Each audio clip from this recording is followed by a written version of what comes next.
নমস্কার বন্ধুরা, আজকে আমি রান্না করছি আলু পটল চিংড়ি মাছ দিয়ে একটা দারুণ রেসিপি। পটল আলুগুলো আগে থেকে ধুয়ে রেখে দিয়েছি। কড়াইতে তেল গরম হয়ে গেছে। এবার এর মধ্যে আমি পটল আর আলুগুলোকে ভেজে নেব।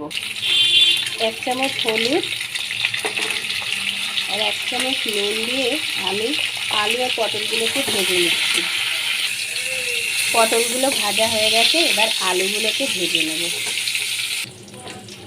আলুগুলো ভাজা হয়ে গেছে, এবার আলুগুলো ভেজে তুলে রাখবো আর চিংড়ি মাছগুলোকে ভেজে নেব।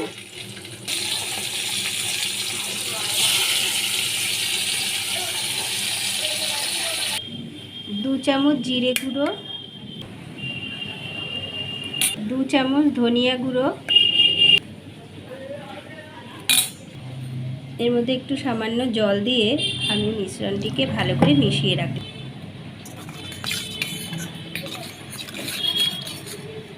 আদা কুচি, 3টে কাঁচা লঙ্কা আর 2 চামচ কালো সর্ষে আমি বেটে নেব।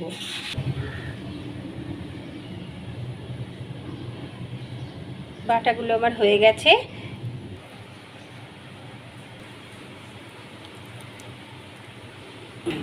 সামান্য কিছু তেল দিয়ে আমি তেলের মধ্যে জিরে 1 চামচ, একটা ছোট টমেটো কুচি,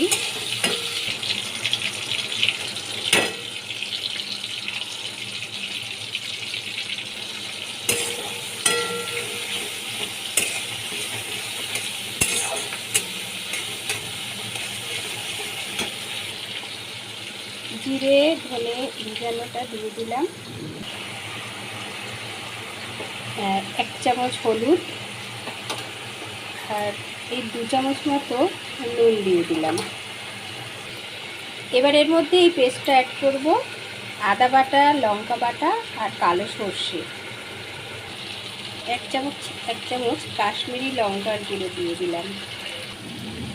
এবার এর মধ্যে এই উপকরণগুলি সব আমি দিয়ে দিলাম। ভালো করে মিশিয়ে নিতে হবে।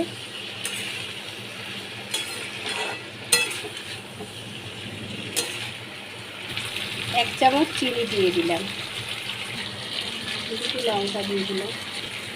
আমার রান্না হয়ে গেছে বন্ধুরা।